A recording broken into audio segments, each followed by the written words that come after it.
अस्सलामुअलैकुम औज़ु बिल्लाहि मिनश्शैतानिर्रजीम बिस्मिल्लाहिर्रहमानिर्रहीम रब्बि इश्रह ली सदरी व यस्सिर ली अमरी वाहलुल उक़दतम मिन लिसानी यफ़क़हू क़ौली। I welcome you all in today's live session. Dear students, हमारा जो लास्ट सेशन था, प्रीवियस सेशन था, उसमें हमने काफ़ी सारे एस्पेक्ट्स के ऊपर बात की, इकोनॉमिक एस्पेक्ट्स के ऊपर बात की, बजट पर्सपेक्टिव से कि रेवेन्यू जनरेशन के क्या सोर्सेज हैं, जिसमें टैक्सेशन का क्या रोल है, कितने टैक्सेस कलेक्ट होते हैं, जीडीपी की बात की, कुछ taxes collection percentage of GDP, और हमने काफ़ी सारी बातें की और बहुत टेक्निकल और की इंसाइट्स आपसे इकोनॉमिक पर्सपेक्टिव से हमने शेयर की। Those who have missed the session can refer the earlier video। उसके बाद ठीक ठाक गैप आ गया। गैप इसलिए भी आ गया क्योंकि वो जो फेडरल बिल था, ऑब्वियसली जाहिर सी बात है, जब फेडरल बिल या जो फाइनेंस बिल है, जब वो पास हो जाता है तब वो फाइनेंस एक्ट बन जाता है, लॉ का हिस्सा बन जाता है। ठीक है, so I was intentionally waiting कि once it is become part of the law तो फिर हम देखें कि क्या मेजर्स इंट्रोड्यूस हुए थे, प्रोपोज हुए थे, क्या मेजर्स प्रोपोज हुए थे, और फिर फाइनलाइजेशन के स्टेज पर जाकर कितने मेजर्स ऐसे थे जो कि रोल बैक हो गए और कौन से ऐसे नए मेजर्स थे जो कि इंट्रोड्यूस हो गए, so that we can discuss upon all the major changes introduced by finance act 2023। ठीक है, और फाइनेंस एक्ट 2023 गवर्नमेंट ने पास कर दिया है, अप्रूव हो चुका है असेंबली से, and obviously this finance act 2023 will be applicable for your attempt as well. तो हम आज के सेशन में हम डिस्कशन करेंगे उन मेजर चेंजेस के बारे में जो कि फाइनेंस एक्ट 2023 के थ्रू इंट्रोड्यूस की गए हैं, which are applicable for you obviously as well, and specifically it will be important for those कि जिन्होंने CFAP 5 पिछली अटेम्प्ट्स में कभी पढ़ा and they are now repursuing it, restudying it, अब वो देना चाहते हैं। तो ये मेजर चेंजेस जो इस फाइनेंस एक्ट के थ्रू आए हैं वो उनके लिए इम्पॉर्टेंट हैं। अच्छा, ये वीडियो उन स्टूडेंट्स के लिए भी इम्पॉर्टेंट रहेगी जो अनफॉर्चुनेटली पास नहीं कर पाए लास्ट अटेम्प्ट का पेपर जो रिज़ल्ट आएगा और वो इसको री अटेम्प्ट करेंगे, तो उनके लिए ये वीडियो बड़ी इंपॉर्टेंट रहेगी। And this video is also important from general perspective for anyone who is watching this video, because we will be discussing all the major changes, all the key changes which have been introduced through the finance act 2023। ठीक है भाई, बहुत interesting होने वाली है। एक question आप लोगों के दिमाग में ये भी आ सकता है कि सर क्या हम इन सारी चीज़ों को अंडरस्टैंड कर पाएंगे, समझ पाएंगे, क्योंकि अभी तो हमने ये कोर्स का आगाज़ किया है, कोर्स शुरू भी नहीं किया है, इसकी बेसिक्स नहीं पढ़ी हैं। तो my dear students, don't underestimate yourself, don't undermine your capability. ठीक है, यू आर प्रोफेशनल्स नाउ। ठीक है, अब आप स्टूडेंट्स नहीं रहे हैं, now you are professional students. You are not only students, you are not full time students, you are professional students. Tax का एक पेपर सी इंटर लेवल के ऊपर आपने पढ़ा है, मैं ये नहीं कहता कि आपको चीज़ें याद होंगी, लेकिन अगर आपके पास कुछ भी थोड़ी बहुत नॉलेज रिटेन्ड है, कमर्शियल नॉलेज है, कमर्शियल सेंस है, you are looking at the economic scenario, you are looking at the affairs of the company, because obviously you have been auditing the companies, and when you are auditing the companies, when you are looking at the audits, obviously you know what are the taxation measures, what are the applicable laws and regulations, and the key changes are very important for you। ठीक है, तो हम इसे discuss करेंगे और इंशाल्लाह, mind my words, आप हर चीज़ को एंजॉय करेंगे, अंडरस्टैंड करेंगे और अच्छे से समझेंगे भी। अच्छा, अच्छे से ना भी समझेंगे कोई मसला नहीं है, because obviously when these topics will be covered during our lectures, तो हम इसको ज़्यादा बेहतर तरीके से देखेंगे, इसके प्रैक्टिकल एस्पेक्ट्स को देखेंगे, इसकी प्रैक्टिस करेंगे। तो अभी अगर आपको इसका एक ब्रीफ ओवरव्यू मिल जाता है, दैट विल बी इनफ, ताकि आपके दिमाग में ये बातें रहें कि ये चेंजेस हैं which are automatically important from exam perspective. ठीक है, मैंने अपना इंट्रोडक्शन डिस्कस किया था प्रीवियस सेशन में, दोबारा करने की ज़रूरत नहीं है। ठीक है, CFAP 5 की हमने ग्रिड डिस्कस की थी, इसके बारे में कुछ बातें की थी। CFAP 5 से रिलेटेड ज़्यादा बातें इन चेंजेस के बाद मैं करूँगा। ठीक है, लेकिन कुछ बातें हमने की थी कि कितने पोर्शन हैं, कितने आवर्स का सिलेबस है, क्या वेटेज है, ये बातें हम कर चुके थे। फिर हमने इकोनॉमिक ओवरव्यू भी देखा। हमने ये देखे कि क्या की इकोनॉमिक चैलेंजेस हैं, overall deficit as a percentage of GDP क्या है, पाकिस्तान की इकोनॉमिक प्रॉब्लम्स क्या हैं, पब्लिक डेट एनालिसिस को हमने डिस्कस किया। फिर हमने monetary policy, CPI, inflation rates को डिस्कस किया, उससे रिलेटेड क्या कोरिलेशन है हमने उसको डिस्कस किया। फिर हमने tax revenue as a percentage of GDP इसको भी डिस्कस किया, कितना होना चाहिए, टैक्स टू जीडीपी रेशो कितना होना चाहिए, exports as a percentage of GDP कितनी है, कितनी होनी चाहिए, आईएमएफ के लोन की ज़रूरत कब पड़ी, क्यों पड़ी, कब कब पड़ी। फिर हमने जो लेटेस्ट बजट है उसकी फ़िगर्स के ऊपर काफ़ी तायराना नज़र डाली, एक ओवरव्यू देखा हमने, इसके ऊपर हर चीज़ के ऊपर हमने मुख्तसरन बात की। इसका एक ग्राफिकल रिप्रेजेंटेशन को भी हमने डिस्कस किया। फिर हमने ब्रेकअप देखा कि कौन कौन सी, ये सारी चीज़ें हम डिस्कस कर चुके हैं। Those who have missed obviously should refer to the previous session. Breakup क्या है, आप जो पढ़ने वाले हैं वो कोई छोटा सब्जेक्ट नहीं है, वो मैक्रो इकोनॉमिक इंपॉर्टेंस का सब्जेक्ट है।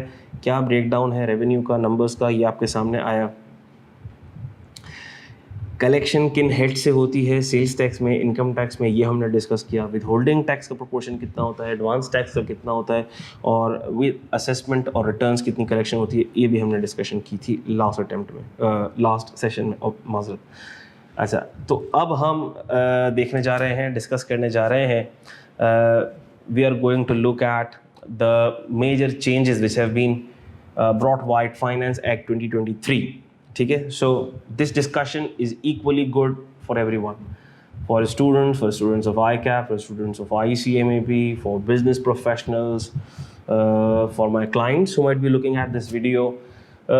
This video is very important for all of you because I'll be summarizing all the changes which have been introduced in income tax, sales tax, FED through latest finance act. ठीक है, जो कि applicable होगा tax year 2024 पर, the upcoming tax year जो 1 जुलाई से शुरू होगा, उस टैक्स ईयर के लिए ये फाइनेंस एक्ट ऑब्वियसली एप्लीकेबल होगा। ठीक है, so first of all I will be looking at the major changes in direct tax.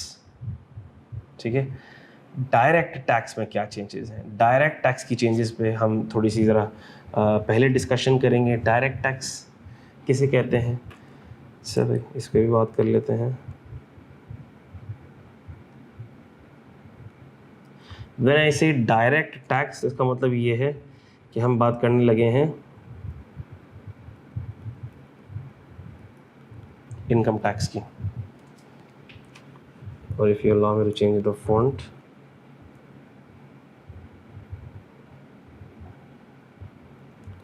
हम बात करने लगे हैं इनकम टैक्स की। इनकम टैक्स को डायरेक्ट टैक्स क्यों कहा जाता है, कुछ बातें मैं बहुत बेसिक भी करूँगा, क्योंकि ऑब्वियसली अगर बहुत ज़्यादा टेक्निकल बातें करूँगा तो you might not be able to derive the maximum benefit out of it. Direct tax जो इनकम पर डायरेक्टली अप्लाई होता है, और जिस पर अप्लाई होता है ये उसी की जिम्मेदारी होती है कि उसने गवर्नमेंट को ये टैक्स पे करना है, इसलिए इसको डायरेक्ट टैक्स कहते हैं कि ये डायरेक्टली इनकम पर अप्लाई होगा, जितनी इनकम उतना ज़्यादा टैक्स। ठीक है, तो ये income tax is an example of direct tax. Finance act के थ्रू जो मेजर अमेंडमेंट्स आई उसे हमने 4 मेजर कैटेगरीज में क्लासिफाई कर दिया। सबसे पहले नंबर 1, ऐसे measures which are aimed at maximising the revenue in the short run by burdening the already taxed sector। माजरत के साथ टैक्स उसी सेक्टर पर बढ़ा दिया गया जिस पर पहले से टैक्स है, रादर देन कि जो अनटैप्ड टैक्स पेयर्स हैं, जो अनरजिस्टर्ड टैक्स पेयर्स हैं, उनको टैक्स नेट में लाया जाए, जिसका डेटा गवर्नमेंट के पास ऑब्वियसली ऑलरेडी अवेलेबल है, FBR के पास ऑलरेडी अवेलेबल है। ठीक है, हर जगह से जो नॉन फाइलर्स हैं उनका डेटा टैप हो रहा है। ठीक है, नॉन फाइलर्स के ऊपर डबल विद होल्डिंग टैक्सेस की इम्प्लीकेशंस हो रही हैं, हर जगह से FBR के पास डेटा कलेक्ट हुआ है।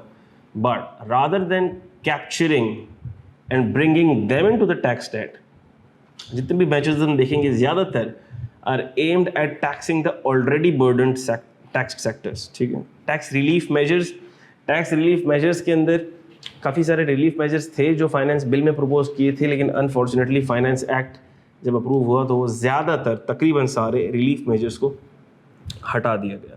रीज़न हम सबको पता है, IMF से जो लोन की ट्रांच थी वो रिलीज़ ही तब होनी थी जब जाहिर सी बात है कि IMF का ट्रस्ट और कॉन्फिडेंस डेवलप हो जाए उस बजट पे जो गवर्नमेंट ने प्रेजेंट किया, ताकि जो रिकवरीज़ हैं उसके ऊपर IMF का ट्रस्ट डेवलप हो सके कि हाँ भाई इतनी रिकवरी हो पाएगी भी। तो ये टैक्स रिलीफ के मेजर्स रोल बैक कर लिए गए, रिवर्स बैक जो प्रपोज्ड थे वो रिवर्स बैक कर दिए गए। इंट्रोडक्शन ऑफ पॉलिसी अमेंडमेंट्स, कुछ पॉलिसी अमेंडमेंट्स हैं नॉन रेजिडेंट्स के लिए, कुछ मिनिमम टैक्स से रिलेटेड, उस पर बात करेंगे।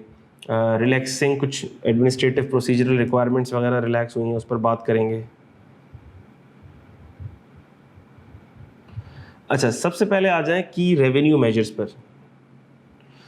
जो बजट में ABCD, उसमें ये जो सबसे पहला वाला एलिमेंट है हम उस पर बात कर रहे हैं, मैक्सिमाइजिंग रेवेन्यू। अब रेवेन्यू को मैक्सिमाइज करने के लिए क्या क्या चीज़ें की गई हैं उसकी ये समरी आपके स्क्रीन पर आ चुकी है, आप देख भी सकते हैं। सबसे पहले enhancement of super tax rates. अब ये सुपर टैक्स के ऊपर थोड़ी बात करूंगा मैं, ये सुपर टैक्स क्या है और उसके रेट्स इन्हेंस किए गए हैं, सुपर टैक्स किन पर एप्लीकेबल है किन पर नहीं है, इस पर थोड़ी सी बात होगी। Additional income tax on certain income profits and gains, concept है विंडफॉल गेन का, अनयूजुअल गेन का, हम उस पर भी बात करेंगे। गवर्नमेंट ने उस पर भी टैक्स लगाने की पूरी तैयारियां की हुई हैं, देखेंगे क्या है, कैसा टैक्स है ये। बोनस शेयर्स पर टैक्स रीइंस्टेट कर दिया गया, पहले था फिर हट गया था फिर वापस रीइंस्टेट कर दिया गया, उस पर बात होगी। With holding tax, advance taxes की रेट्स इंक्रीज कर दिए गए, और last but not the least जो सैलरीड और नॉन सैलरीड के टैक्स रेट्स थे उनको भी इंक्रीज़ किया गया है। एक एक करके देखते हैं कि क्या क्या चीज़ें एप्लीकेबल हुई हैं और किस तरह से एप्लीकेबल हुई हैं। सुपर टैक्स, अच्छा सुपर टैक्स फाइनेंस एक्ट 2022 में री इंट्रोड्यूस किया गया और ये एप्लीकेबल था हाई अर्निंग पर्सनस के लिए, ठीक है, अभी भी हाई अर्निंग पर्सनस के लिए ही है। अच्छा, यानी कि this is in addition to the normal tax, तो नॉर्मल टैक्स तो है ही, super tax is in addition to the normal tax. इसका मतलब कि जो हाई अर्निंग पर्सनस हैं, और वो अभी हम एक शेड्यूल देखेंगे कि ये जो टैक्स है, ये जो एडिशनल टैक्स है, ये किन पर इम्पोज होगा, किन पर लगेगा, ये भी हम देखेंगे। इसके चार्ट के थ्रू आपको बेहतर समझ आएगा। अच्छा, तो ये फाइनेंस एक्ट 2022 यानी पिछले फाइनेंस एक्ट में लगाया गया, और ये पिछले फाइनेंस एक्ट में जो लगाया गया, इसके जो स्लैब्स थे अप टू 4% जा रहे थे। अच्छा, और फिर कुछ इन्होंने सेक्टर्स को स्पेसिफाई कर दिया, जिसके अंदर बैंकिंग सेक्टर भी था। सो certain specified sectors earning income above 300 million, जो 300 मिलियन से ऊपर इनकम अर्न कर रहे थे, तो उन पर 10% तक का टैक्स जा रहा था, 10% का टैक्स था। तो एक डिस्पैरिटी क्रिएट हो गई थी, यानी कि उन स्पेसिफाइड सेक्टर्स को एक अलग कर दिया गया था जिस पर 10% तक जा रहा था सुपर टैक्स का रेट, बाकी पर 4% तक था। तो इस बार फाइनेंस एक्ट के अंदर सबसे पहले तो ये डिस्टिंक्शन या बाइफर्केशन ख़त्म कर दी गई है, and now these rates have been what should I say, these rates are now uniform for all, और अब सबके लिए ये रेट्स अप टू 10% तक एप्लीकेबल हैं, ठीक है। तो अब वो बाइफर्केशन ख़त्म हो गई है, ठीक है भाई। The act has introduced new slab rates of super tax for taxpayers with those earning income of 500 million or above subject to super tax at 10%, ठीक है, और उसका एक कंपैरिजन अभी हम दे रहे हैं, ठीक है। और ये सुपर टैक्स एडवांस टैक्स के साथ भी कलेक्ट किया जाएगा, और ये सुपर टैक्स कैपिटल गेन के साथ भी कलेक्ट किया जाएगा, ठीक है। इसका मतलब कि ये जो सुपर टैक्स है, जो कि एक ओवर एंड अबव एक एडिशनल टैक्स है, देखा इसके ऊपर खुसूसी एहतमाम के साथ हुकूमत की नज़र थी और इसको मज़ीद स्ट्रेंथन कर दिया गया कलेक्शन पर्सपेक्टिव से, ठीक है। अच्छा, अब ये सुपर टैक्स की इम्प्लीकेशन और रेट्स आपके सामने हैं। पिछले साल से कंपैरिजन इसलिए कि हम ये देखें कि पहले क्या था अब क्या है, यानी कि यहाँ पर क्या एडिशनल रेवेन्यू जनरेशन मेजर है, और एक इसमें आइडिया उन लोगों के लिए भी जो बिज़नेस प्रोफेशनल्स भी हैं या जो स्टूडेंट्स हैं कि भाई what is the change from their curriculum perspective या from their planning perspective if business professionals are looking at this video. Up to 150 million पहले भी कुछ नहीं था, अब भी कुछ नहीं है सुपर टैक्स.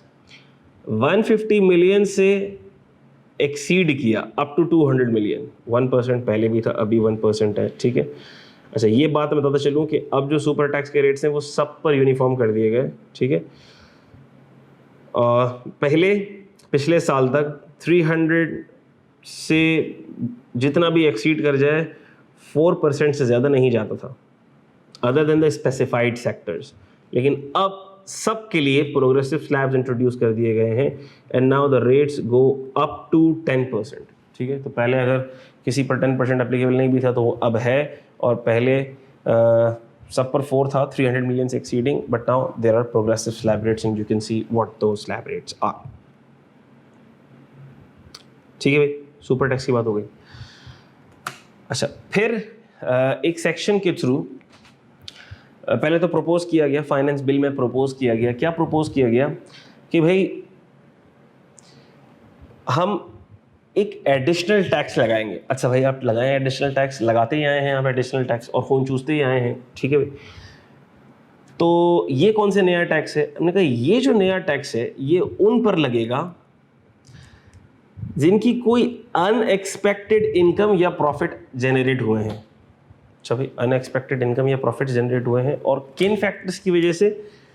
इकोनॉमिक फैक्टर्स की वजह से. यानी कि इसके पीछे जो इंटेंशन नज़र आई रेगुलेटर की वो ये थी कि आपने देखा कि रिसेंटली डॉलर फ्लक्चुएशन की वजह से बहुत ज़्यादा एबनॉर्मल और अनयूजुअल गेन्स लोगों ने अर्न किए, तो उनको टैक्स किया जाए, उनको स्पेसिफिकली एक्स्ट्रा टैक्स किया जाए, फर्दर एडिशनली टैक्स किया जाए. ठीक है. इस पर्सपेक्टिव से एक इंटेंशन ये नज़र आती है कि शायद इस पर्सपेक्टिव से इसकी टैक्सेशन को इंट्रोड्यूस किया गया. अच्छा, अभी इससे रिलेटेड लेजिस्लेशन होना बाकी है. ठीक है. इससे रिलेटेड लेजिस्लेशन होना बाकी है कि ये अनएक्सपेक्टेड गेन्स क्या है, इसका बेंचमार्क क्या है. ठीक है. क्योंकि कोई भी बिजनेस हो, आप किसी बिजनेस को बोले भाई तुम्हारे अनएक्सपेक्टेड गेन्स हैं, वो बोले भैया मेरे तो ये नॉर्मल गेन्स हैं, मेरे लिए तो अनएक्सपेक्टेड गेन्स नहीं है. क्या क्राइटेरिया होगा, किस तरह से टैक्स होगा, अभी इससे रिलेटेड लेजिस्लेशन होना बाकी है. तो क्या बातें इससे रिलेटेड तय हो पाई हैं? अच्छा, पहले प्रपोज ये था कि ये पर्सन्स पर लगेगा, पर्सन्स में सब आ गए, कंपनीज भी आ गए, ओपी भी आ गए, इंडिविजुअल भी आ गए. अच्छा, फिर ये था कि इसमें पिछले 5 सालों को भी एम्बेट में लिया जाएगा. अच्छा भाई, जो कि काफ़ी ज़्यादा जालिमाना क्लॉज है कि भैया पिछले 5 साल भी इसके रगड़े में आ जाएंगे. जी भाई, लाएंगे हम, तो गवर्नमेंट कहती है. ठीक है भाई. और हम अप टू 50% उस इनकम को टैक्स कर सकेंगे जो एबनॉर्मल इनकम होगी. अच्छा भाई, ये बातें हुई फाइनेंस बिल में. जब फाइनेंस एक्ट आया, अच्छा भाई, फाइनेंस एक्ट में क्या चेंजेस फाइनलाइज हुई? फाइनलाइज ये हुआ कि भैया ये सब पर नहीं, कंपनीज पर एप्लीकेबल होगा. थोड़ा सा मुनासिब हो गया. पिछले 5 सालों को रगड़े में नहीं ले सकते हम, पिछले 3 सालों तक जा सकते हैं, तो थोड़ा सा और हल्का हाथ यहाँ रखा. ठीक है भाई. और फिर फेडरल गवर्नमेंट बताएगी कि क्या वो गेंद है, क्या उसके ऊपर लेवी लगेगी, किस तरह से लगेगी. The legislation needs to be refined in this perspective. ठीक है वही बात. तो ये ऐसी बात है जो अभी हवा में है, और ये ऐसी चीज़ है कि जिसमें लीगल चैलेंजेस भी आएंगे इम्प्लीमेंटेशन में, and this provision is likely to be challenged in the higher courts. ठीक है. ऑलरेडी टैक्स्ड इनकम को कितना टैक्स करोगे भाई? अच्छा भाई, बोनस शेयर की टैक्सेशन पहले भी थी, 2017-18 तक थी. फिर बोनस शेयर की टैक्सेशन को ख़त्म कर दिया गया, क्योंकि देखो बोनस शेयर को इनकम का पहले पार्ट बना के उस पर टैक्स ले रहे थे.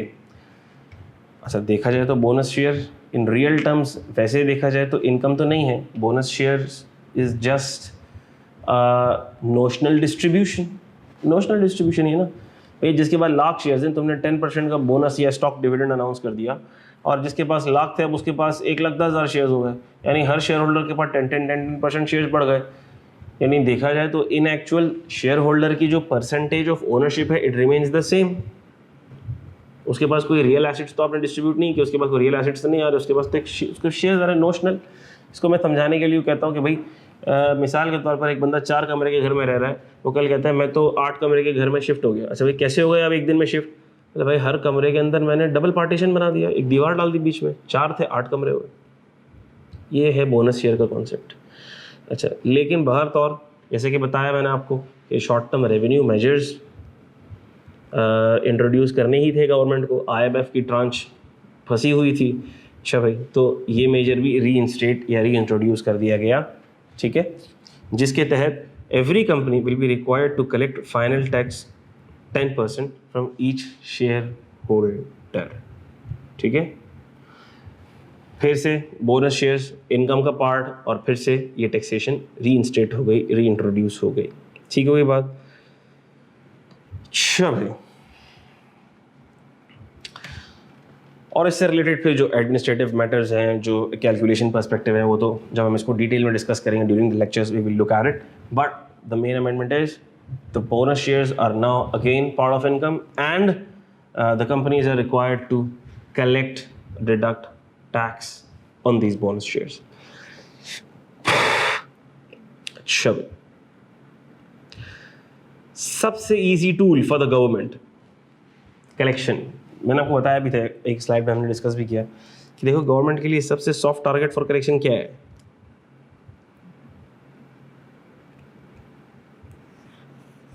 विदहोल्डिंग टैक्सेस, एडवांस टैक्सेस, क्या रेशो है ज़रा चेक करो, ठीक है, सच हाई रेशो। तो गवर्नमेंट ने क्या किया, बोला भाई क्या करो भाई, टैक्स कलेक्शन होगी कहाँ से, ज़्यादातर विदहोल्डिंग टैक्स हो रही, विदहोल्डिंग टैक्सेस को ही बढ़ा दो, sure short collection without any doubt, ज़बरदस्त हो गया। आओ देखो गवर्नमेंट ने क्या advance tax sorry withholding taxes के रेट्स बढ़ा दिए, और कैसे बढ़ाए और कितने बढ़ा दिए।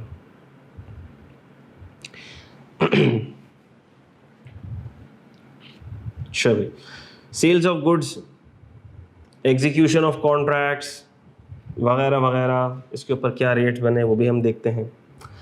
फिर नॉन फाइलर्स के ऊपर, नॉन फाइलर्स के ऊपर पहले भी टैक्स होता था, फिर हटा दिया गया, अब इसे फिर से री इंट्रोड्यूस कर दिया गया।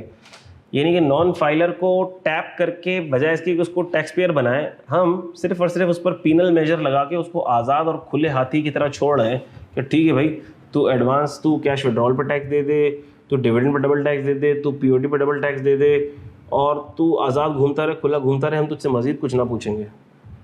ये मिजाज हो गया हमारे लॉ का, ठीक है।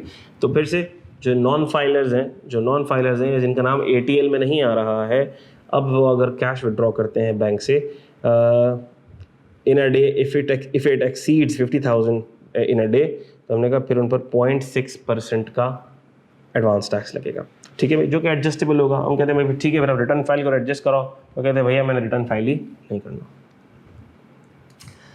अच्छा भाई, एडवांस टैक्स जो प्रॉपर्टी पर कलेक्ट हो रहा था उसके रेट्स भी बढ़ा दिए गए, ठीक है भाई, 2% से बढ़ाकर 3% कर दिए गए, ठीक है। और जो एक्टिव टैक्स पेयर लिस्ट में नहीं आ रहे और वो परचेज कर रहे हैं, तो 7 से बढ़ाकर 10.5, और सेल पर 4 से बढ़ाकर 6 कर दिया गया। इन ऑल अदर केसेस, या जो goods, supply of goods, execution of contracts वगैरह, उनके रेट्स का कंपैरिजन ये रहा आपके सामने, ठीक है भाई। सेल ऑफ गुड्स अगर कंपनी को हो रही थी तो 4% की विदहोल्डिंग होती थी, other than company other cases में 4.5 की होती थी, यहाँ पर 1% बढ़ गया, ठीक है भाई। सर्विसेज के केस में 3 था जहाँ पर वहाँ 4 हो गया, 8 और 10 थे वहाँ 9, और जो रिड्यूस रेट सर्विसेज थी वो 3 से 4 कर दी गई। जो नॉर्मल रेट सर्विसेज थी जहाँ 8 की विदहोल्डिंग अप्लाई होती थी वहाँ 9 हो जाएगी, जहाँ 10 होती थी वहाँ 11 हो जाएगी, ठीक है।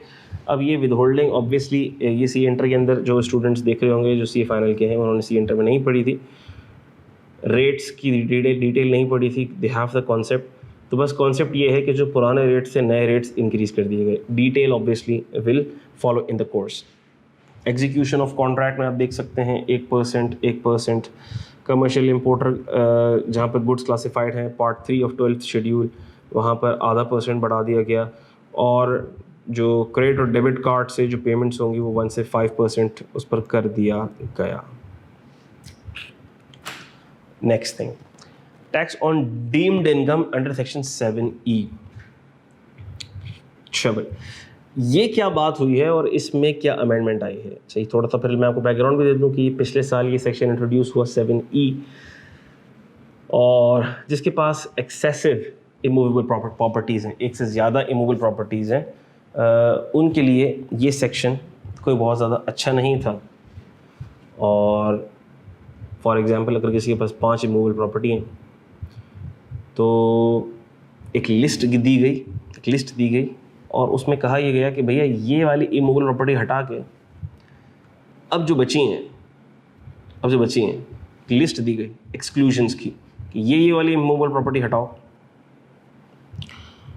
और अब जो बच गई देखो अगर उसका FBR वैल्यू का सम 25 मिलियन से ज़्यादा है तो फिर आप पर डीम्ड रेंटल इनकम का टैक्स लगेगा। अच्छा भाई, और वो डीम्ड रेंटल इनकम का टैक्स था 1% ऑफ FBR वैल्यू। ठीक है, टैक्स बॉटम लाइन टैक्स बनता था 1% ऑफ FBR वैल्यू। अच्छा भाई, अब आओ देखते हैं कि इस दफ़ा जो अमेंडमेंट आई है वो क्या आई है। ठीक है, इस बार जो अमेंडमेंट आई है वो ये आई है, अच्छा उनके लिए आई है, इसको थोड़ा सा गौर से देखना पड़ेगा। By way of an amendment through Finance Act, the above mentioned assets will only be excluded। तो हमने कहा वो जो एक्सक्लूड करवाते थे ना हम कि ये एसेट्स को एक्सक्लूड कर दो, जो बच गए उनको देखो, उनकी वैल्यू को देखो। तो वो जो एक्सक्लूजन थी, ये जो 4 एक्सक्लूजन्स थी, कौन कौन सी? वन इमूवेबल प्रॉपर्टी, कोई भी वन इमूवेबल प्रॉपर्टी जो आप ओन कर रहे हैं, जो पहले ही से रेंट ले रहे हैं जिसका और उसके ऊपर रेंट टैक्सेबल हो रहा है, जो पहले साल आपने एक्वायर की है और जिस पर आपने 236K का टैक्स दिया हुआ है, ठीक है, और जो fair market value of properties in aggregate excluding जो 25 मिलियन से कम वाली हैं। तो वो सारी जो एक्सक्लूजन्स वाली लिस्ट थी, इन शॉर्ट वो एक्सक्लूजन्स वाली लिस्ट उस बंदे के लिए एक्सक्लूड नहीं होंगी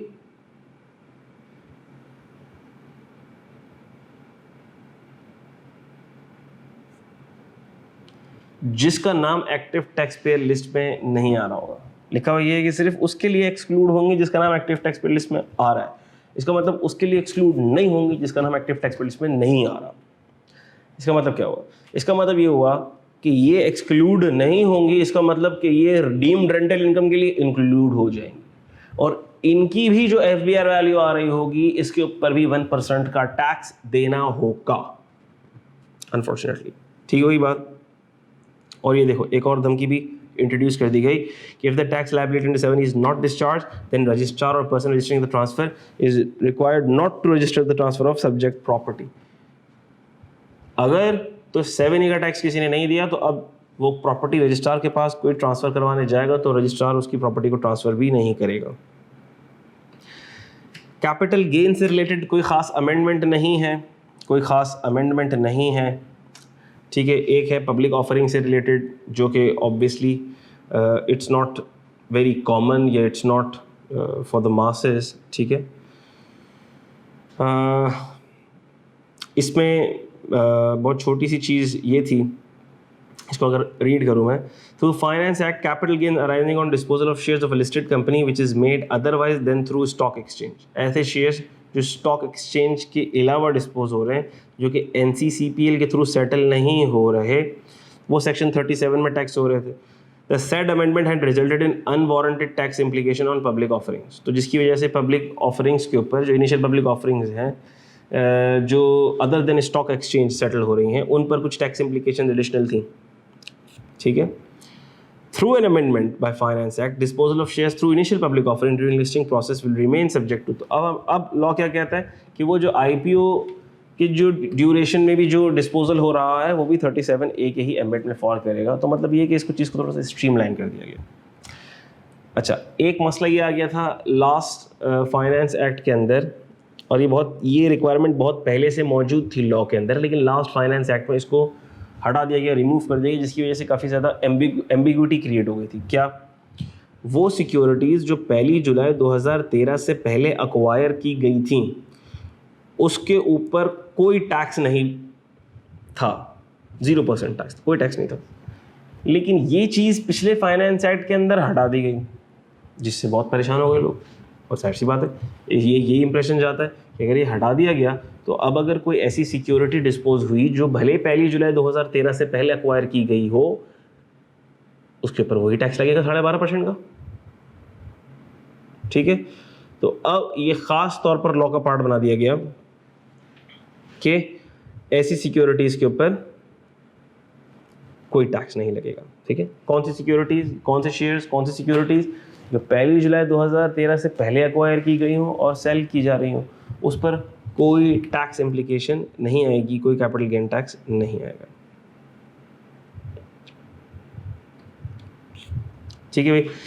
अच्छा भाई, advance tax on construction, disposal of buildings and plots. ठीक है, amendment has been made in section 147 जो एडवांस टैक्स का सेक्शन है, उसमें अमेंडमेंट आ गई। क्या अमेंडमेंट आ गई? Which requires payment of advance tax on project by project in basis in 4 equal instalment by person deriving income from business. देखा भाई, 4 इक्वल इंस्टॉलमेंट्स के अंदर आपको भी एडवांस टैक्स देना पड़ेगा प्रोजेक्ट बाय प्रोजेक्ट बेसिस के ऊपर।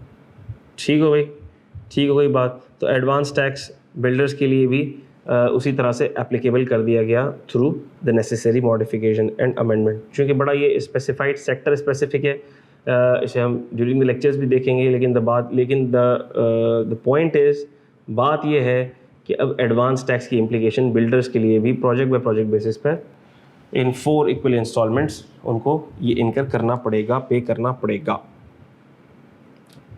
अच्छा भाई, मोटर व्हीकल के ऊपर भी एडवांस टैक्स की जो इम्प्लीकेशन है वो थोड़ी सी इंक्रीज कर दी गई। देखा जाए तो चार्ट आपके सामने ही है। ठीक है भाई, motor vehicle tax, the rate of advance tax collected on registration of motor vehicle by motor registration authority और मैन्युफैक्चरर और सेल ऑफ मोटर व्हीकल। तो हमने कहा जब ये मोटर व्हीकल सेल हो रही होती है, रजिस्टर हो रही होती है। अच्छा, ट्रांसफ़र के ऊपर नहीं, ये बड़ा क्लियर कर दिया गया, there is no change in the rate of advance tax collected on transfer of registration. Registration की ट्रांसफ़र वाले टैक्स में चेंज नहीं है, इनिशियल रजिस्ट्रेशन वाले टैक्सेस में चेंज है जो आपके सामने है। ठीक है, बहुत सिंपल है, इसके ऊपर ज़्यादा डिस्कस करने की ज़रूरत नहीं है। नंबर्स और रेट्स आपके सामने आ चुके हैं। ठीक है, चेंज कहाँ है? चेंज इस कैटेगरी में है जहाँ पर जो रिवाइज्ड रेट ऑफ टैक्स है वो 6% ऑफ वैल्यू है, और वैल्यू के लिए ये बॉक्स इंपॉर्टेंट है। इंपोर्टेड वैल्यू है तो क्या लेंगे? ठीक है भाई, कस्टम वैल्यू लेंगे, custom value plus duties and charges. Locally manufactured है तो invoice value plus duties and charges, और ऑक्शन व्हीकल है तो auction value including duties and charges. फिर ये भी किया गया, ये भी बम गिराया गया। ये इनिशियली जो फाइनेंस बिल प्रपोज हुआ था उसमें ये चीज़ नहीं थी, लेकिन वही बात IMF को भी तो राज़ी करना था। तो फाइनेंस एक्ट जो रिवाइज्ड मेजर थे, जो फाइनेंस एक्ट अप्रूव हुआ है, उसमें सैलरीड और नॉन सैलरीड के रेट्स भी बढ़ा दिए गए। ठीक है भाई, there was no proposal for increase in the rate of tax for individual and AOP in the finance bill. Through the finance act, the rate of tax for the tax year 2024 and onwards have been increased. अच्छा भाई, और क्या increase है? Summarise कर दिया गया। Flat increase of 2.5% in the tax rate applicable to salaried individuals earning more than 2.4 million. उनके लिए 2.5 स्ट्रेट बढ़ा दिया गया। किन के लिए? 24 लाख से ज़्यादा कमाने वालों के लिए। और हाईएस्ट जो है वो 35 तक जाता है। अभी हम देख भी लेंगे, कंपैरेटिव एनालिसिस आपके सामने प्रेजेंट कर दूंगा मैं। और जो AOPs हैं उनके लिए भी 2.5% का इंक्रीज़ आया, जो 6 लाख से ऊपर अर्न कर रहे हैं। ठीक है भाई, और upcoming slide will clarify all the changes. तो सैलरीड इंडिविजुअल के लिए क्या चेंज आया वो आपके सामने आ चुका है। ओल्ड रेट से मुराद जो रेट्स 2023 के थे, और न्यू रेट से मुराद जो टैक्स ईयर 2024 आने वाले टैक्स ईयर के लिए एप्लीकेबल होंगे। ठीक है, आप देख सकते हैं इधर तक कोई चेंज नहीं है, चेंज है इधर, ये चेंजेस हैं। ठीक है, अच्छा भाई, चेंजेस कहाँ आए? 24 लाख से जो ऊपर अर्न कर रहे हैं, तो जब 24 लाख से ऊपर 1.65 बेस टैक्स था, फिर जो 20 था आप देख सकते हैं वो हो गया 22.5, फिर जो 25 था वो हो गया 27.5, और जहाँ 32.5 था फिर वहाँ 35 हो गया, 2.5% फ्लैट इंक्रीज कर दिया गया। ठीक है, इससे अगर मैं मॉनेटरी टर्म्स में देखूँ तो क्या डिफरेंस होगा, से मॉनेटरी टर्म्स में देखो तो जो 12 लाख कमा रहा था उसका पहले भी वही टैक्स बनेगा, अभी वही टैक्स बनेगा, जो 24 लाख कमा रहा था उसका भी वही टैक्स बनेगा, लेकिन जो 36 लाख कमा रहा था अब उसका 30,000 रुपये सालाना टैक्स ज़्यादा बनेगा, जो 60 लाख कमा रहा था उसका 90,000 टैक्स ज़्यादा बनेगा, और जो 1 करोड़ 20 लाख कमा रहा था उसका 2,40,000 रुपये टैक्स ज़्यादा बनेगा। ठीक है, तो वही बात कि ऑलरेडी टैक्स सेक्टर को जो कंप्लाइंट तबका है, सैलरीड वाला जो बेचारा ठीक टैक्स देता है, आपने उसी के ऊपर मज़ीद बोझ या बर्डन डाल दिया। ठीक है, ये अनफॉर्चुनेट बात है, और फॉर्चुनेट बात ये कि बहुत ज़्यादा पहाड़ नहीं ढा दिया गया। देख सकते हैं आप, अमाउंट का इम्पैक्ट बहुत कोई ज़्यादा नहीं है, लेकिन obviously the number of salary tax payers वही ज़्यादा है, तो ओवरऑल इसका इम्पैक्ट बनेगा। अच्छा भाई, नॉन सैलरीड या एओपी के लिए जो रेट्स हैं, नॉन सैलरीड या एओपी के लिए जो रेट्स हैं, आ जाओ ज़रा उसकी बात भी कर लेते हैं। तो उसमें आप देख लें 6 लाख तक तो नील है। अच्छा, उसके बाद फिर आप देख सकते हैं कि ढाई इधर भी बढ़ गया, इधर भी 2.5 बढ़ गया, इधर भी 2.5 बढ़ गया, इधर भी 2.5 बढ़ गया, और फिर इधर भी 2.5 बढ़ गया, 2.5% ठीक है। मॉनेटरी इम्पैक्ट, मॉनेटरी टर्म्स में, एब्सोल्यूट मॉनेटरी टर्म्स में अगर मैं बात करूं तो क्या इम्पैक्ट आया, 6 लाख वाले में तो कोई इम्पैक्ट नहीं। जो 8 लाख कमा रहा था उसका सालाना टैक्स 5,000 बढ़ जाएगा, जो 12 कमा रहा था 15, 24 कमा रहा था 45, 30 कमा रहा था 60,000, 40 लाख कमा रहा था 85,000, और 60 लाख कमा रहा था उसका टैक्स 1,35,000 बढ़ जाएगा। ये तो थे रेवेन्यू मेजर्स जो हमने डिस्कस कर लिए। फिर बात करते हैं रिलीफ मेजर्स की। रिलीफ मेजर्स के अंदर काफ़ी सारे मेजर्स थे जो फाइनेंस बिल में प्रपोज किए गए थे, but they have not been approved, they have not been made part of finance act, तो वो सारा मैंने रेड से मार्क कर दिया है। Minimum turnover tax listed companies के लिए कम करने की बात हुई थी, 1.25 से 1, अप्रूव नहीं हुआ, फाइनेंस एक्ट का पार्ट नहीं बना। इम्यूनिटी, जो फॉरेन रिमिटेंसेज आती हैं, याद भी होगा आप लोगों को, सी एंटर की अगर यादें आपकी ताज़ा हैं, तो हमने कहा था जो फॉरेन रिमिटेंस आती है उसमें 5 मिलियन तक की अमाउंट अगर आ रही है foreign remittance through banking channel, तो वो इम्यून है, उस पर कोई सवाल नहीं होगा। प्रपोज ये किया गया था कि इसे $1,00,000 तक कर दिया जाए, लेकिन इसे भी अप्रूव नहीं किया गया।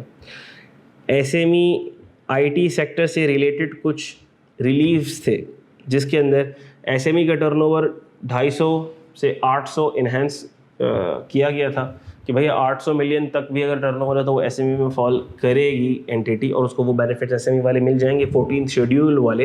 लेकिन ये अमेंडमेंट भी ऑप्ट नहीं हुई फाइनेंस एक्ट में। ठीक है, आईटी इनेबल्ड सर्विसेज एसएमई की डेफिनेशन में नहीं गए। ठीक है भाई, और वही बात कि जब ये टर्नओवर इंक्रीज़ नहीं हुआ तो फिर उस पर वो जो एडिशनल बेनिफिट था एसएमई सेक्टर वाला वो भी उस सेक्टर पर नहीं गया। एग्रो बेस्ड सेटअप के लिए एक इंसेंटिव था, वो भी ऑप्ट नहीं किया गया। बैंकिंग सेक्टर के लिए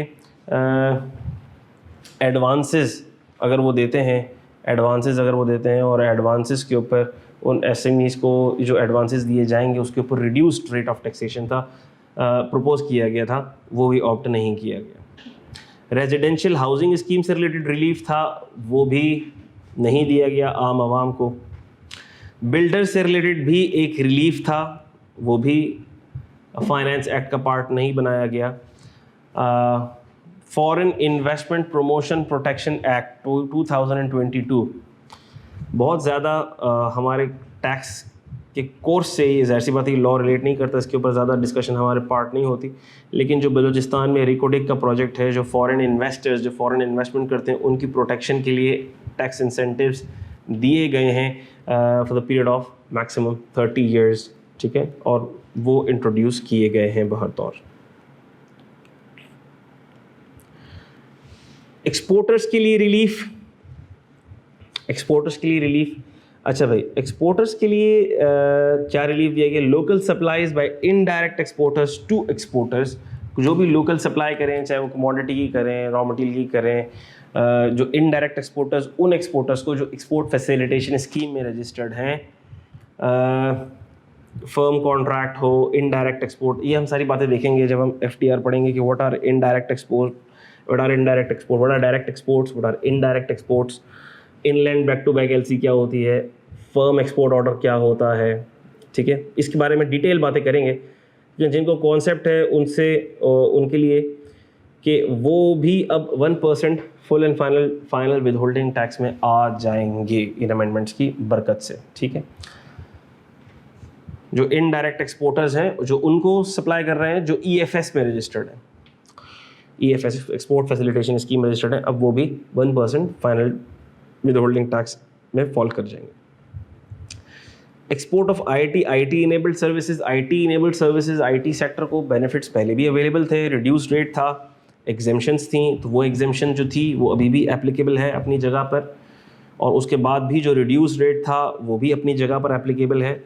उनके लिए थोड़ी और आसानी क्या कर दी गई, और ये रिड्यूस्ड रेट टैक्स ईयर 2026 तक एप्लीकेबल है। उनके लिए थोड़ी और आसानी ये कर दी गई कि भैया अगर तुम सॉफ्टवेयर एक्सपोर्टर हो तो पहले उस एग्जेम्पशन को या रिड्यूस्ड रेट को क्लेम करने का तरीका ये था कि आपको सेल्स टैक्स रिटर्न फाइल करना है, आपको क्वार्टरली विदहोल्डिंग फाइल करनी है, आपको एनुअल रिटर्न फाइल करना है, आपको सेल टैक्स रिटर्न फाइल करना है।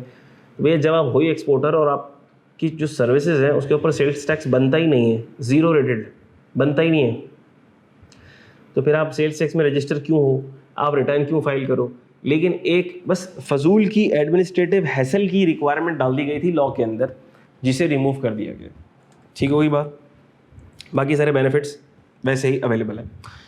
फिर फाइनेंस बिल के अंदर प्रपोज किया गया था यूथ एंटरप्रेन्योरशिप का कॉन्सेप्ट, ठीक है भाई। उसकी 50% की टैक्स लायबिलिटी रिड्यूस हो जाएगी और कुछ क्राइटेरिया थे, तो वो यूथ एंटरप्रेन्योरशिप वाला रिलीफ भी रोल बैक कर दिया गया, ठीक है भाई। जो ट्राइबल एरियाज़ हैं, प्रोविंसेस KPK, बलूचिस्तान के, फाटा पाटा, ये जो ट्राइबल एरियाज़ हैं इनको टैक्स एग्जेम्पशंस हैं, आपको पता है इनकम टैक्स की, सेल्स टैक्स की, ये लोग टैक्सेस नहीं दे रहे होते हैं, तो इनकी जो एग्जेम्पशंस हैं वो 2024 तक एक्सटेंड कर दी गई हैं। नहीं भी करते तो भी उन्होंने टैक्स नहीं देना था, ठीक है भाई।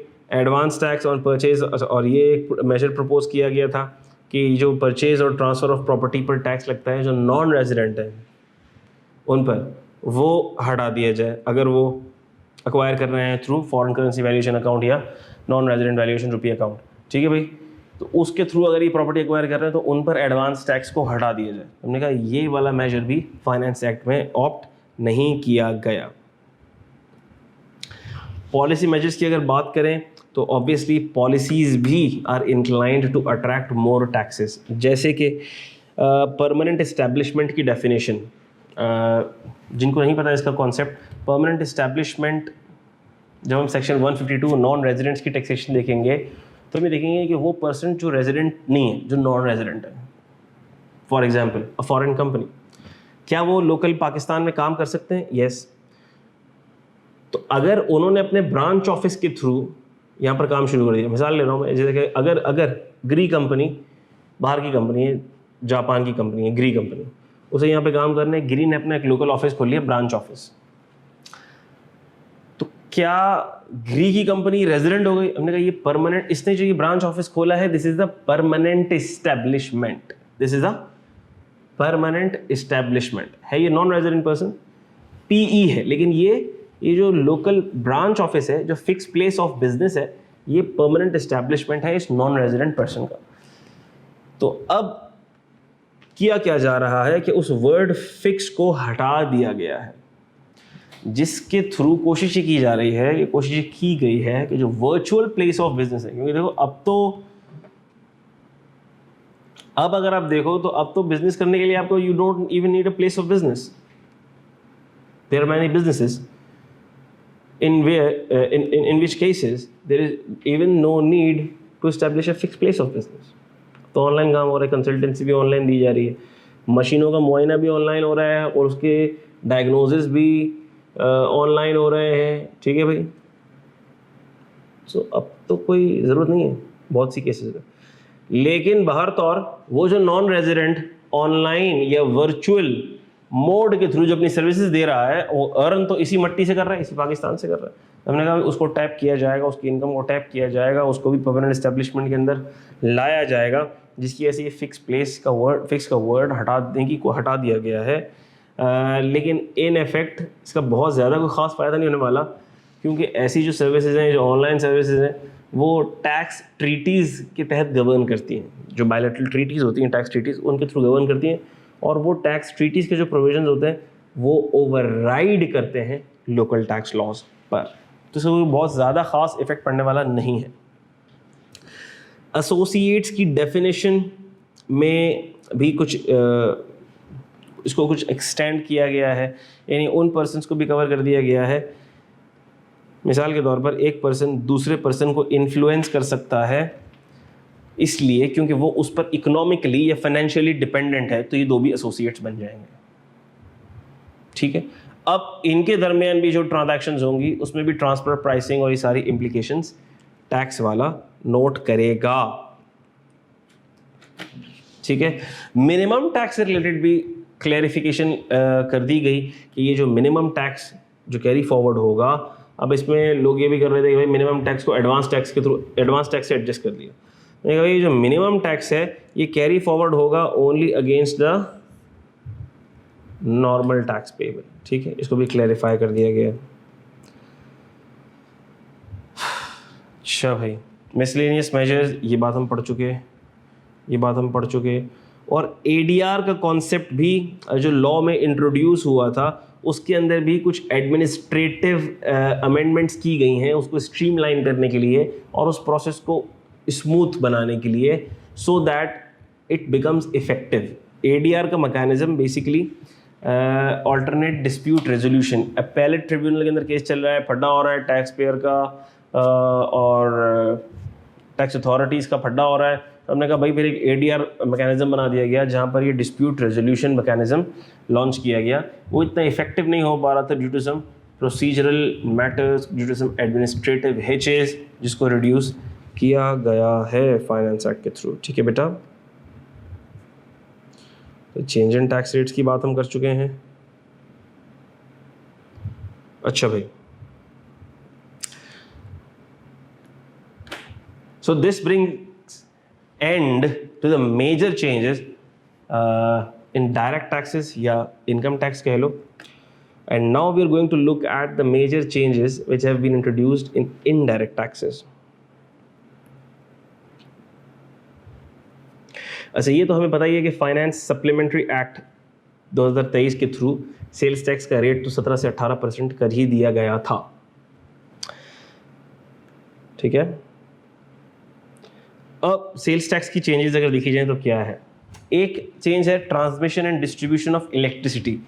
अब ये भी बहुत ज़्यादा कॉमन डिस्कशन वाला पॉइंट नहीं है, थोड़ा सा टेक्निकल इस पर्सपेक्टिव से कि देखो इलेक्ट्रिसिटी की जो सेल्स टैक्स का मैटर है ना, वो हमेशा एक थोड़ा सा डिस्प्यूटेड मैटर रहता है कि भाई किस पर फेडरेशन टैक्स लगाएगी और किस पर प्रोविंसेस टैक्स लगाएंगे, क्योंकि 18 कॉन्स्टिट्यूशनल अमेंडमेंट के बाद सर्विसेज या कुछ सब्जेक्ट्स ऐसे हैं जिस पर प्रोविंसेस टैक्स लगाएंगे, गुड्स पर फेडरेशन टैक्स लगाएगी, फिर एफईडी लगेगा, तो फड्डा ही रहता है ना किस पर क्या लगेगा। तो अब ये भी एक फड्डा कि भाई, या ये भी एक डिस्प्यूट कि ये जो इलेक्ट्रिसिटी की ट्रांसमिशन या डिस्ट्रीब्यूशन है, इलेक्ट्रिसिटी क्या है, इज इट अ गुड और अ सर्विस। अच्छा भाई, चलो अगर इलेक्ट्रिसिटी गुड है तो इसकी जो डिस्ट्रीब्यूशन और ट्रांसमिशन है ये तो फिर एक सर्विस है, ये तो प्रोविंस बोल रहा है, ये तो हम कर रहे हैं, तो इसके ऊपर जो टैक्स होगा वो फिर हम लेंगे। तो भाई इसको स्ट्रीमलाइन कर दिया गया। Last year production, transmission and distribution of electricity was deemed as subject of federal sales tax by amending the definition of goods and supply. At the forum of National Technology Commission, federal and provincial governments agreed that transmission of electricity is service. ठीक है भाई, as a result finance act has reversed the amendment made through finance act 2022 कि भाई अब ये जो transmission है ये सर्विस में फॉल कर जाएगी। ठीक होगी बात। चलो, और जो इलेक्ट्रिसिटी है वो तो फेडरल लेजिस्लेटिव लिस्ट का ही पार्ट रहेगी। तो ये डिस्कशन में आ गई तो हमने बात कर ली। Tier 1 retailer, this is an important amendment. Tier 1 retailer, हमें पता है कि टीयर 1 रिटेलर कौन होते हैं। टीयर 1 रिटेलर वो होते हैं, एक उसका क्राइटेरिया है, एक लिस्ट ऑफ क्राइटेरिया है कि अगर वो क्राइटेरिया फुलफिल हो जाता है, जिसमें एक क्राइटेरिया ये भी था कि जिसकी शॉप 1000 स्क्वायर फीट या से ज़्यादा होगी, इलेक्ट्रिसिटी का बिल पिछले 12 महीनों का इतने से ज़्यादा हो, जो इंटरनेशनल चेन ऑफ स्टोर्स का पार्ट हो, ब्ला ब्ला, बहुत सारी चीज़ें, इसके पास डेबिट क्रेडिट कार्ड मशीन हो, बहुत सारे क्राइटेरिया हैं, पढ़ेंगे जब हम देखेंगे। तो टीयर 1, अगर आप टीयर 1 रिटेलर की क्राइटेरिया को फुलफिल कर रहे हैं, then you are required to integrate your point of sale terminal with FBR, और जो आप सेल करेंगे वो ऑटोमेटिकली एफबीआर के सिस्टम के अंदर सिंक होनी चाहिए रियल टाइम बेसिस के ऊपर। अच्छा भाई, तो किया ये गया, थोड़ी सी आसानी कर दी। क्या आसानी कर दी कि ये जो 2 क्राइटेरियाज हैं जिनकी वजह से कोई रिटेलर टीयर 1 में फॉल कर जाता था और उसको अपना पॉस इंटीग्रेट करना पड़ जाता था, मैंने कहा अब ये 2 वजूहात हटा दी गई, यानी अब इसकी वजह से कोई टीयर 1 रिटेलर नहीं बनेगा। ठीक होगी बात। सो जो 9 criteria out of these following have been omitted, ये ओमिट हो गए। ठीक होगी बात, आसान बातें हैं और कोई इसमें टेक्निकल चीज़ नहीं है। ठीक है। Tier 1 retail making supply of finish fabric textile goods propose increase, ठीक हो गई बात, इसके ऊपर भी 12 से 15% का टैक्स हुआ। 0 रेटिंग, वही बात, जो एक्सपोर्ट फैसिलिटेशन स्कीम के तहत 9/5, 9/10 एक्सपोर्ट फैसिलिटेशन स्कीम के तहत जो EFS में रजिस्टर्ड एक्सपोर्टर्स हैं उनको रॉ मटेरियल कंपोनेंट्स वगैरह सप्लाई हो रहे हैं, वो तो कवर्ड थे। कमोडिटी और भी कुछ सप्लाई हो रहा है, ठीक है, तो वो भी 0 रेटेड की कैटेगरी में डाल दिया गया। अच्छी बात है। रेवेन्यू मेजर्स, कुछ आइटम्स ऐसे हैं कि जिनकी एग्जेम्पशंस विड्रॉ कर ली गई, जिन पर टैक्सेशन को इंक्रीज कर दिया गया। ऑब्वियसली जब हम उनके रेस्पेक्टिव शेड्यूल्स देखेंगे उन आइटम्स के, तो उनको देख लेंगे कि भाई अब इन आइटम्स पर एग्जेम्पशन नहीं रही है, इन पर से हटा ली गई है, इन पर टैक्स लगा दिया गया है। तो लिस्ट ऑफ आइटम्स हैं, कोई देखना चाहे तो वो फाइनेंस एक्ट को देख सकता है। ठीक है भाई, कि भाई रिटेल पैकिंग के अंदर अगर कोई चीज़ सेल हो रही थी उसके ऊपर एग्जेम्पशन थी, तो भाई अब वो एग्जेम्पशन उस तरह से हटा दी गई है बहुत सारी एडिबल आइटम्स के ऊपर। तो बहरतौर इस लॉन्ग लिस्ट जो देखना चाहे उसको देख सकते हैं। In short you can refer the updated schedules, ठीक है भाई, जिसमें एग्जेम्पशन के शेड्यूल भी हो गए, 0 रेटेड के शेड्यूल भी हो गए, रिड्यूस्ड रेट वाले भी शेड्यूल हो गए, 3rd शेड्यूल भी हो गया, you have to refer. Increase in rate of further tax, यानी कि जो सेल्स टैक्स में अनरजिस्टर्ड पर्सन है उसको आप गुड सेल करते थे तो फर्दर टैक्स अप्लाई होता था 3% का, जो कि बढ़ा के क्या कर दिया गया है, 4% कर दिया गया है। ठीक है। फिर कुछ एग्जेम्पशंस थी केमिकल्स के ऊपर, वो विड्रॉ की गई। फार्मा सेक्टर के लिए भी कुछ जो रॉ मटेरियल्स और उसके ऊपर टैक्स की इम्प्लीकेशंस थी, उसमें थोड़ा बहुत चेंज आया है। ठीक है, बहुत सेक्टर स्पेसिफिक है, बहुत ज़्यादा, तो obviously it's not for everyone. Import and supply of DAP are exempt.